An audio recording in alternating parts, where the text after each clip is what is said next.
Good morning students. Vegetable crop में अपन onion cultivation पढ़ रहे थे।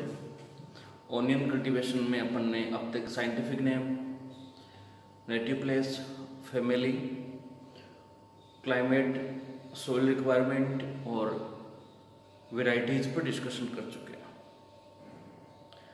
The scientific name of onion is allium cepa. अपने ऐसा पढ़ा था। Belong from alliaceae family, chromosome number 2 = 16।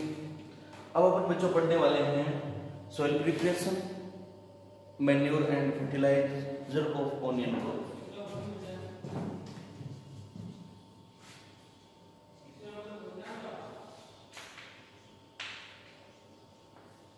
soil preparation, good tillage, 3 time tillage and remove weed। और अपन ये कह सकते हैं कि इसका यूजफुल पार्ट है वो बल्ब होता है, और बल्ब है इंटरनल सॉइल बनता है। तो जितनी ज़्यादा इरेक्शन होगा सॉइल के अंदर, जितनी ज़्यादा उर्वरी होगी, या अपन सीधी भाषा में कह सकते हैं जितनी ज़्यादा पोली जमीन होगी, ऑनियन अच्छी ग्रोथ करेगा। या अपन कह सकते हैं कि पार्टिकल्स टू पार्टिकल्स जुड़ाव कम होगा, गठन कम होगा मृदा का, तो बल्ब है वो ग्रोथ ज़्यादा करेगा। इसके लिए अपन गठन को कम करने के लिए अपन क्या करते हैं कि 3 टाइम टिलेज करते हैं और मैन्योर और फर्टिलाइजर का यूज करते हैं। मैन्योर और फर्टिलाइजर में यदि अपन बच्चों बात करें तो FIM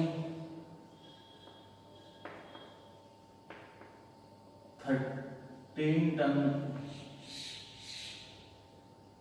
पर hectare, 13 ton per hectare FIM या अच्छी सड़ी हुई गोबर की खाद, रिटर्निंग मैन्योर, वर्मी कंपोस्ट, इनका यूज करना है।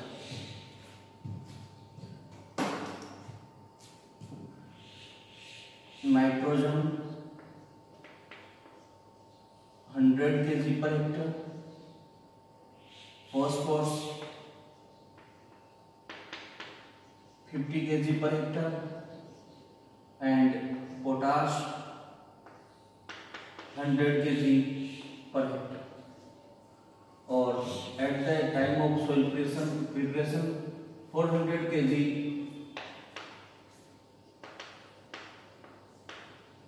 यूज जिप्सम, उनको जिप्सम का भी यूज करना।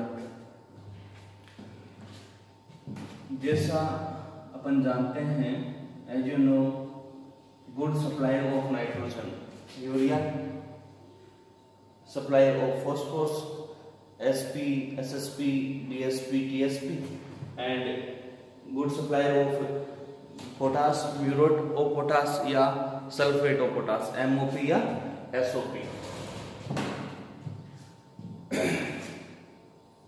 अब बच्चों सॉइल प्रिपरेशन के बाद अपन सोविंग करेंगे। तो सबसे पहले अपन का क्लियर होना चाहिए sowing time. For rabi season mid October to November, suitable sowing time and seed rate of onion crop,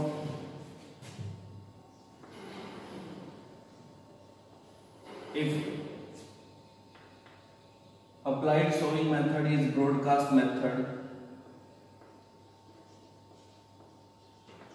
या broadcasting method, use seed rate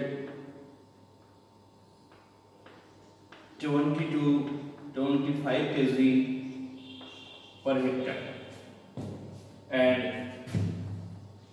by nursery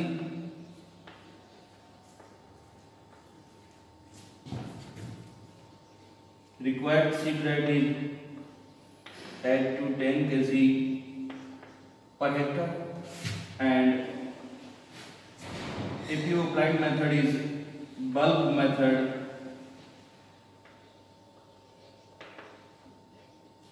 seed rate 10 to 12 quintal पर हेक्टर। ब्रॉडकास्ट मेथड का मतलब होता है छिड़काव करना।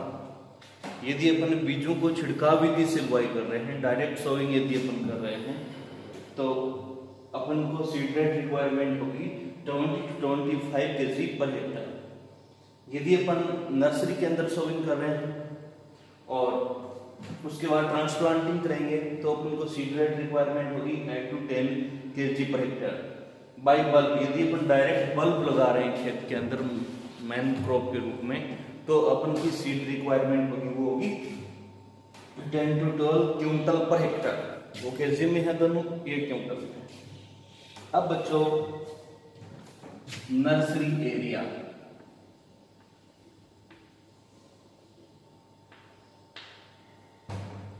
Nursery area for 1 Hector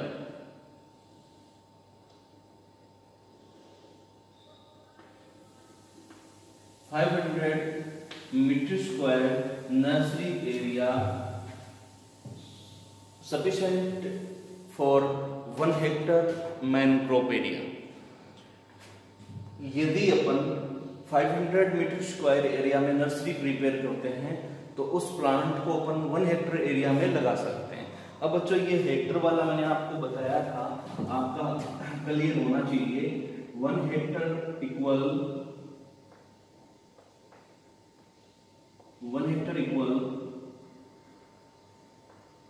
10,000 metre square.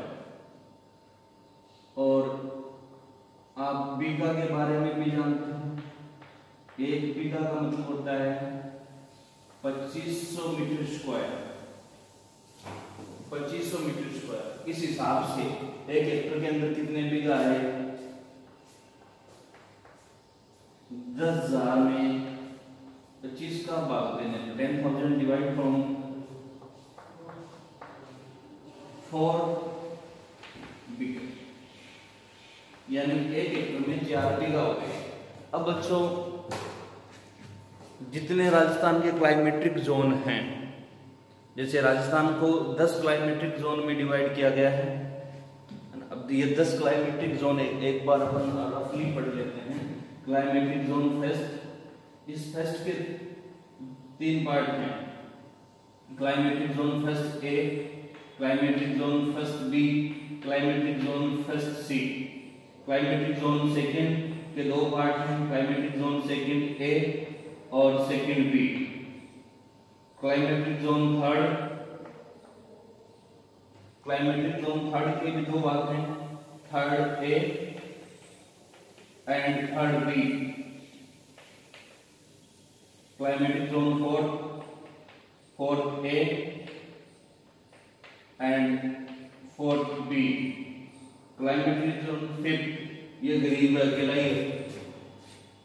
तो 3, 2, 5, 2, 7, 2, 9 और 1, 10। राजस्थान का जो जितना ज्योग्राफिक एरिया है, इतना ज्योग्राफिक एरिया है 3,42,239 किलोमीटर स्क्वायर, 3,42,239 वर्ग kilometre. Total geographic area of Rajasthan 3,42,239 kilometre square. इस ज्योग्राफिक एरिया को according to climate, according to weather, according to environmental condition, divide in 10 part and part now as climatic zone। हर एक climatic zone का बीघा छोटा और बड़ा हो सकता है। मैंने जो कहा है कि 1 हेक्टर का मतलब 4 बीघा है। रियल जो साइंटिफिक जो है बीघा, उसमें 2500 मीटर स्क्वायर होते हैं, परंतु हर एक क्लाइमेटिक में बीघा छोटा और बड़ा हो सकता है।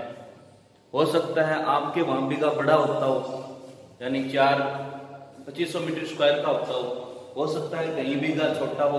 तो पूरे जितने क्लाइमेटिक जोन है उन सबके छोटे बड़े। अब बच्चों अपनी मैन अपन पढ़ रहे थे कि 500 metre square 500 metre square nursery area sufficient for 1 hectare mangrove area. यदि अपन 500 मीटर स्क्वायर में ऑनियन नर्सरी प्रिपेयर करते हैं तो उस को अपन 1 हेक्टेयर एरिया में प्लांटिंग कर सकते हैं। 1 हेक्टेयर एरिया में प्लांटिंग कर सकते हैं। अब देखिए बच्चों, ये अपनी नर्सरी है या नर्सरी एरिया है। नर्सरी एरिया में अपन ने सोइंग करी नर्सरी मेथड से। सीड रेट अपन ने यूज किए 8 to 10 kg पर हेक्टेयर। इसको इनकी प्लांटिंग अपन ने करी है नर्सरी में। जैसे इनकी प्लांटिंग के after 6 to 7 week, after 6 to 7 week light irrigation apply करके इनको अपन ट्रांसफर कर सकते हैं मैनग्रोव के अंदर। इसको बोलते हैं ट्रांसप्लांटिंग। ट्रांसप्लांटिंग के लिए जरूरी है प्लांट्स की एज है वो 6 to 7 वीक ही होनी चाहिए।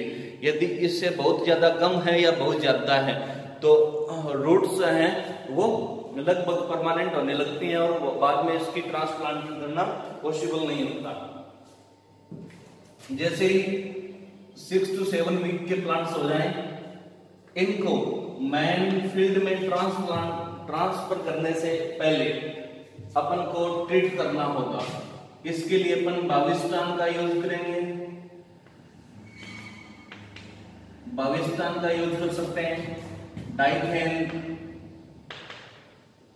M45 या Z78 का यूज कर सकते हैं। डाइथेन M45 या डाइथेन Z78 का यूज करेंगे और यूज करने के बाद में इनको ट्रांसफर करेंगे। ट्रांसफर करते समय अपन को यह ध्यान देना है कि बिटवीन और रो टू रो डिस्टेंस, बिटवीन और रो टू रो डिस्टेंस अपन को यानी R to R row to row distance 15 centimetre maintain करनी है और between plant to plant distance, ये plant to plant P to P अपन कह सकते हैं, P to P अपन को मेंटेन करनी है 7 सेंटीमीटर।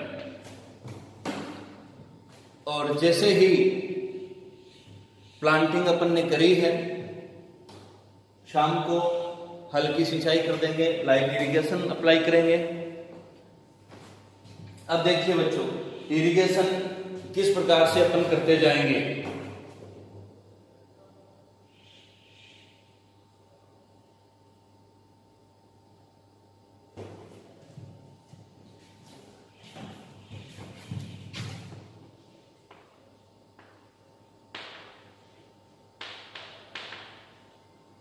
इरिगेशन के लिए just after transplanting,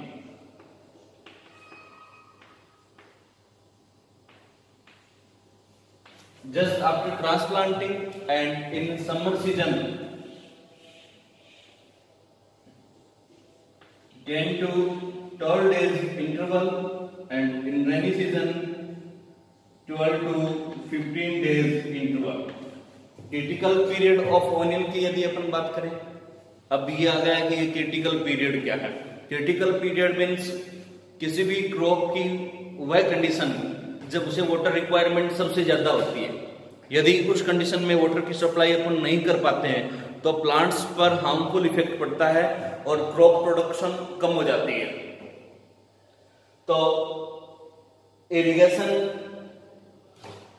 apply in onion crop just after transplanting and in summer season 10 to 12 days interval and in rainy season winter season 12 to 15 days and critical period of onion is making of bulb।